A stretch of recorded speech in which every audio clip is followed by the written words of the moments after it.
नमस्कार दोस्तों, मैं हूं महशर आलम और आज है 19 दिसंबर 2025।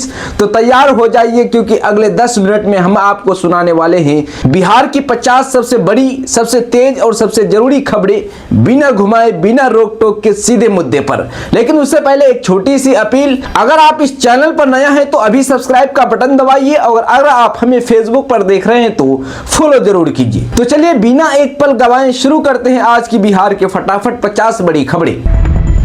हिजाब विवाद के बाद बढ़ाई गई सीएम नीतीश कुमार की सुरक्षा, पाकिस्तानी डॉन ने दी थी धमकी।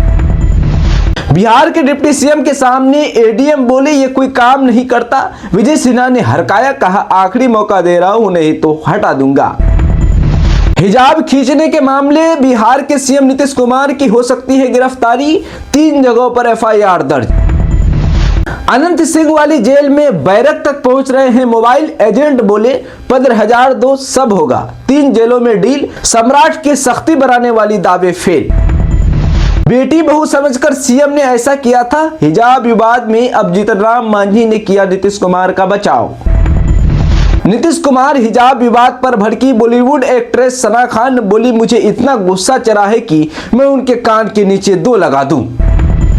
सरकार चाहती तो हमें घुटनों पर ला सकती थी, मगर उन्होंने ऐसा करने के बजाय हमें भरपूर मदद की। ये बातें बोली है जम्मू कश्मीर के मुख्यमंत्री उमर अब्दुल्ला। बंगाल में बड़ी धांधली, 1 करोड़ 90 लाख संदिग्ध वोटर मिले, ज्यादातर बांग्लादेशी घुसपैठिया, मचा सियासी घमासान। प्रधानमंत्री नरेंद्र मोदी इन दिनों विदेश दौरे पर हैं। तीनों देशों की यात्रा के आखिरी पड़ाव में वो ओमान पहुंचे। जॉर्डन और इथियोपिया की यात्रा पूरी करने के बाद जब पीएम मोदी मस्कट पहुंचे तो यहां उन्हें ओमान का सबसे बड़ा नागरिक सम्मान मिला। उत्तर प्रदेश के युवाओं की चमकेगी किस्मत, नए साल में 1.5 लाख सरकारी नौकरियां देगी योगी सरकार। उत्तर प्रदेश के मुख्यमंत्री योगी आदित्यनाथ का बड़ा ऐलान। उत्तर प्रदेश में खेती किसानों के साथ खिलवाड़ किया तो लगेगा एनएसए, किसी को नहीं छोड़ेंगे सीएम योगी आदित्यनाथ। रेलवे का बड़ा फैसला, मोबाइल टिकट नहीं चलेगा, दिखानी होगी टिकट की फिजिकल कॉपी, जाने वजह। जी हां, आपको बता दें कि रेल यात्रियों के लिए रेलवे ने नया नियम लागू किया है जो डिजिटल टिकट को लेकर अहम बदलाव लाता है। अब यूटीएस, एटीवीएम या काउंटर से जारी अनारक्षित टिकट केवल मोबाइल स्क्रीन पर दिखाना पर्याप्त नहीं होगा। यात्रियों को टिकट की भौतिक कॉपी अपने पास रखना अनिवार्य होगा। यानी जो पहले मोबाइल से टिकट बुकिंग करते थे तो मोबाइल में टिकट को टीटी को दिखाते थे, फिर काम हो जाता था, लेकिन अब ऐसा नहीं होगा। अब उसका फिजिकल कॉपी जो आपके पास टिकट रहेगा उसको ओरिजिनल दिखाना होगा, मोबाइल में और टीटी नहीं देखेगा। रेलवे का यह कदम फर्जीवाड़ा रोकने के लिए उठाया गया है। दरअसल आर्टिफिशियल इंटेलिजेंस अब सिर्फ काम आसान करने का जरिया नहीं रहा, बल्कि इसके गलत इस्तेमाल से रेलवे की सुरक्षा व्यवस्था पर भी सवाल खड़े हो गए हैं। हाल ही में एआई के मदद से तैयार किए गए फर्जी ट्रेन टिकट मामला सामने आने के बाद रेलवे ने देश भर में सतर्कता बढ़ा दी है और जांच प्रणाली को और सख्त कर दिया है। बिहार में नीतीश कुमार का बुर्का विवाद, उमर अब्दुल्ला के तीखी प्रतिक्रिया। जी हां, जम्मू कश्मीर के मुख्यमंत्री उमर अब्दुल्ला ने कहा कि नीतीश जी को किसी महिला का सार्वजनिक अपमान नहीं करना चाहिए था। किसी भी मुस्लिम महिला के बुर्के को हटाने का अधिकार किसी को नहीं है। उन्होंने आगे कहा कि इस घटना से नीतीश कुमार का असली चेहरा सामने आ रहा है। पहले उन्हें एक धर्मनिरपेक्ष और समझदार नेता के रूप में देखा जाता था। अब्दुल्ला ने कहा कि धीरे धीरे नीतीश कुमार की असलियत सामने आ रही है। बिहार के 53,000 से अधिक शिक्षकों पर गिरेगी गाज, शिक्षा विभाग के एक आदेश से मचा हरकंप। जी हां, आपको बता दें कि जानकारी के अनुसार राज्य के सरकारी स्कूलों में कार्यरत 72,287 शिक्षकों के जाति, आधार, आय, शैक्षणिक योग्यता और प्रशिक्षण से जुड़े प्रमाण पत्रों की गहन जांच की जाएगी। ये जांच निगरानी अन्वेषण ब्यूरो विजिलेंस द्वारा कराई जाएगी। फर्जी प्रमाण पत्र पाए जाने पर संबंधित शिक्षक की सेवा समाप्त कर दी जाएगी। अब तक मिली पूरी सैलरी की ब्याज सहित वसूली होगी और आपराधिक मामला भी दर्ज की जाएगी। शिक्षा विभाग के अनुसार वर्ष 2006 से 2015 के बीच नियोजित शिक्षकों के प्रमाण पत्रों की जांच कराई जा रही है। इसमें high school, intermediate, B Ed, BTC, BA, जाति, दिव्यांगता समेत अन्य आवश्यक प्रमाण पत्र शामिल है। सभी दस्तावेजों का मिलान संबंधित राज्य, जिला, बोर्ड और विश्वविद्यालय से कराया जाएगा। जांच में सामने आया है कि 53,894 शिक्षकों के हाई स्कूल और इंटरमीडिएट की मार्कशीट व प्रमाण पत्र संदिग्ध है। बिहार के मुख्यमंत्री नीतीश कुमार द्वारा एक कार्यक्रम में नियुक्ति पत्र देने के दौरान महिला के चेहरे से हिजाब हटाने के मामले पर सियासी बयानबाजी जारी है। अब इस पर केंद्रीय मंत्री गिरिराज सिंह ने कहा कि नीतीश कुमार ने कोई गलत काम नहीं किया। अगर कोई नियुक्ति पत्र लेने जा रहा है या जा रही हो, क्या वह चेहरा नहीं दिखाएंगे? ये कोई इस्लामिक देश है क्या? नीतीश ने एक गार्जियन की हैसियत से ये काम किया है। आप पासपोर्ट लेने या एयरपोर्ट पर जाते हैं तो क्या चेहरा नहीं दिखाते हैं? भारत में कानून का राज चलेगा। नीतीश कुमार जी ने ठीक किया है। जब उन्हें बताया गया कि उक्त महिला के नौकरी ज्वाइन न करने की खबरें हैं, वह नौकरी को रिफ्यूज कर रही है। इस पर गिरिराज ने कहा कि वो रिफ्यूज करे या जहन्नम में जाए। इस तरह की बातें भाजपा के नेता केंद्रीय मंत्री गिरिराज सिंह ने की है। जी हाँ, मनरेगा की जगह जी राम जी बिल लोकसभा में पास, रोजगार में आएंगे 5 बदलाव। जी आपको बता दें कि संसद के मानसून सत्र के बीच गुरुवार 18 दिसंबर को लोकसभा में ग्रामीण रोजगार से जुड़ा विकसित भारत गारंटी फॉर रोजगार एंड आजीविका मिशन ग्रामीण यानी जी राम जी 2025 सदन में पारित करा लिया है। जी राम जी बिल लोकसभा में पास होते ही विपक्ष ने सरकार पर महात्मा गांधी के अपमान और मनरेगा को कमजोर करने का गंभीर आरोप लगाया। विपक्ष का कहना है कि यह बिल 20 साल पुराने महात्मा गांधी राष्ट्रीय ग्रामीण रोजगार गारंटी अधिनियम मनरेगा की जगह लेगा और इसी वजह से इसका विरोध किया जा रहा है। विपक्षी सांसदों का आरोप है कि सरकार जानबूझकर महात्मा गांधी का नाम हटाकर एक ऐतिहासिक योजना की पहचान खत्म कर रही है। इसी मुद्दे पर लोकसभा में जोरदार नारेबाजी हुई। सांसद वेल में पहुंच गए और कार्रवाई कई बार बाधित हुई। जिसको हिजाब पहनना है पाकिस्तान जाए, बीजेपी बोली नीतीश कुमार माफी नहीं मांगेंगे। जी आपको बता दें कि पटना में नियुक्ति पत्र वितरण के दौरान महिला चिकित्सक का हिजाब हटाने के प्रयास को लेकर एक तरफ जहां विपक्षी दल नीतीश कुमार पर हमलावार है तो दूसरी ओर बीजेपी ने मुख्यमंत्री का समर्थन कर दिया है। बीजेपी के वरिष्ठ नेता हरिभूषण ठाकुर बचौल ने गुरुवार 18 दिसंबर 2025 को कहा कि पूरे भारत में हिजाब पर बैन लगना चाहिए। सार्वजनिक जगहों, सरकारी नौकरियों में भी हिजाब पर बैन लगना चाहिए। बीजेपी नेता ने मीडिया से बात करते हुए कहा कि हिजाब की आड़ में आतंकवाद पनपता है। आतंकी घटना को अंजाम देकर आतंकी हिजाब पहनकर भाग जाते हैं। जिसको हिजाब पहनना है पाकिस्तान चला जाए। उन्होंने कहा कि सीएम नीतीश कुमार माफी नहीं मांगेंगे, वो बिल्कुल स्वस्थ है। नियुक्ति पत्र वितरण समारोह में महिला डॉक्टर का हिजाब खींचकर उन्होंने ठीक किया है। ये बातें बिहार के पूर्व विधायक हरिभूषण ठाकुर बचौल ने की है।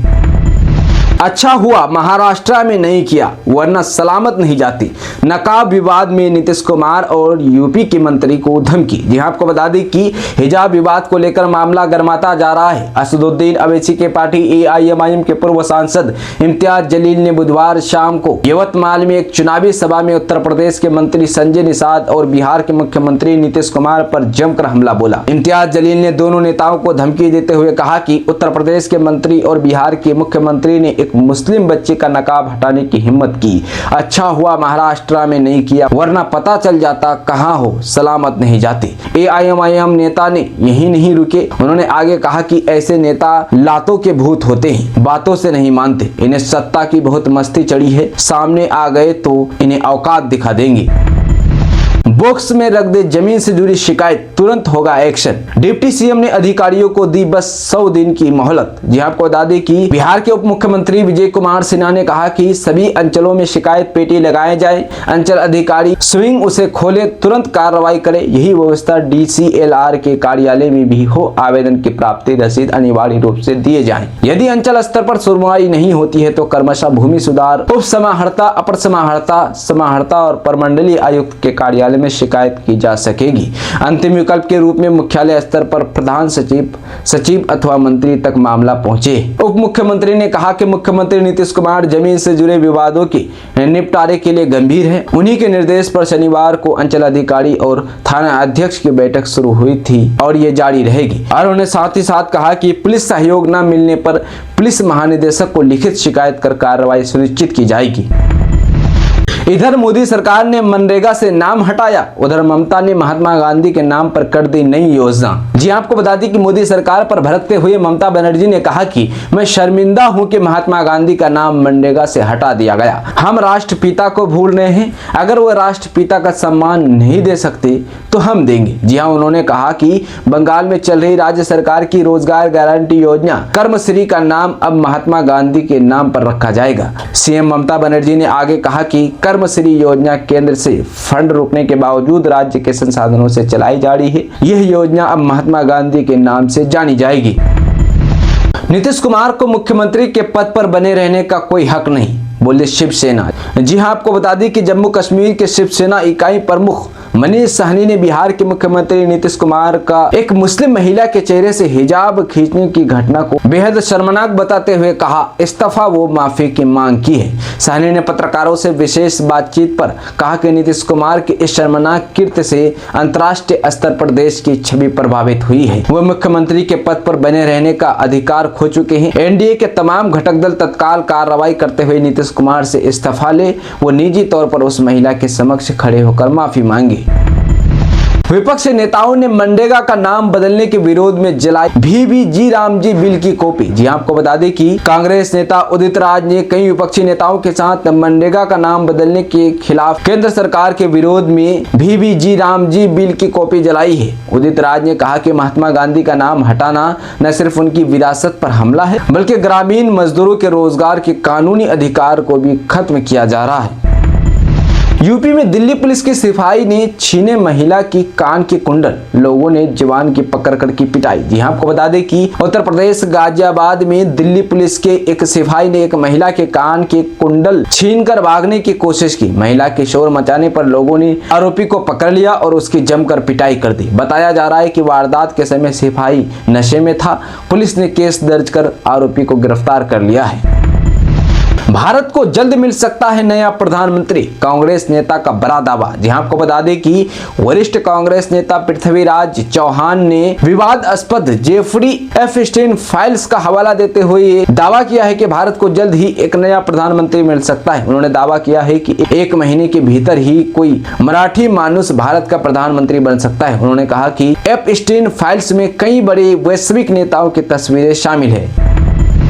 पैसे नहीं भरने पर यूपी के अस्पताल ने बेटे का शव रोका, पिता ने सड़क किनारे मांगी भीख। जी आपको बता दें कि उत्तर प्रदेश के बरेली में एक युवक की मौत के बाद उसके पिता को सड़क किनारे भीख मांगनी पड़ी ताकि वो अस्पताल के पैसे चुका कर बेटे का शव ले जा सके। परिजनों का आरोप है कि 2.5 लाख रुपए और मांगे थे।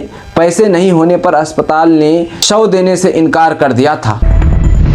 बिहार में अब ठंड बढ़ने लगी। गुरुवार को सुबह से पटना, भागलपुर, बांका, लखीसराय, बेगूसराय, समस्तीपुर, बेतिया, गोपालगंज, सीतामढ़ी समेत 20 जिलों में घना कोहरा छाया रहा। इसके साथ ही पछुआ हवा भी चल रही है।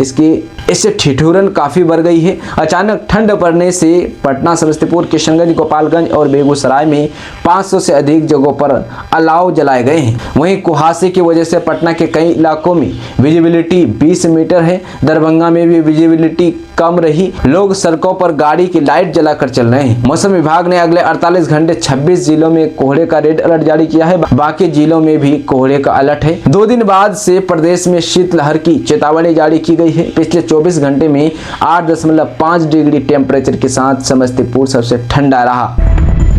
बिहार के बक्सर के 30 गांव की जमीन में तेल और गैस का भंडार। केंद्र सरकार की एजेंसी ने डीएम को पत्र भेज किया अनुरोध। जी आपको बता दें कि हैदराबाद की एजेंसी अल्फा जियो इंडिया लिमिटेड ने गैस और तेल की खोज के लिए सिमरी अंचल के विभिन्न 30 गांवों को चिन्हित किया है। मिशन अन्वेषण योजना के अंतर्गत अल्फा जियो इंडिया लिमिटेड सिमरी अंचल के सिंगनपुरा, मिशन अन्वेषण योजना के अंतर्गत अल्फा जियो इंडिया लिमिटेड सिमरी अंचल के सिंगनपुरा, बरबत्तरा, केशवपुर, मानिकपुर, पुरंदपुर, राजपुर कला, लक्ष्मीपुर, नागपुरा, डुमरी, चुनीटार, गौभरौली, पैगंबरपुर, खड़गपुर, सहीहार, भागर, रानीपट्टी, रामपुर, दुबौली, महेश, नया सिंगनपुरा, कठार, सरंगा, सिमरी समेत कुल 30 गांव में गैस और तेल की खोज करेगी। इस खोज और मूल्यांकन के लिए प्रथम चरण की 2D सिमिक्स कार्य को लेकर अल्फा जियो इंडिया लिमिटेड के पार्टी चीफ क्रू टू सी राम कृपाल ने जिलाधिकारी, अनुमंडल अधिकारी समेत अंचल अधिकारी व प्रखंड विकास पदाधिकारी को पत्र भेजकर तेल और गैस की नई खोज को लेकर शुरू किए जाने वाले सर्वे कार्य के दौरान सहयोग की अपील की है।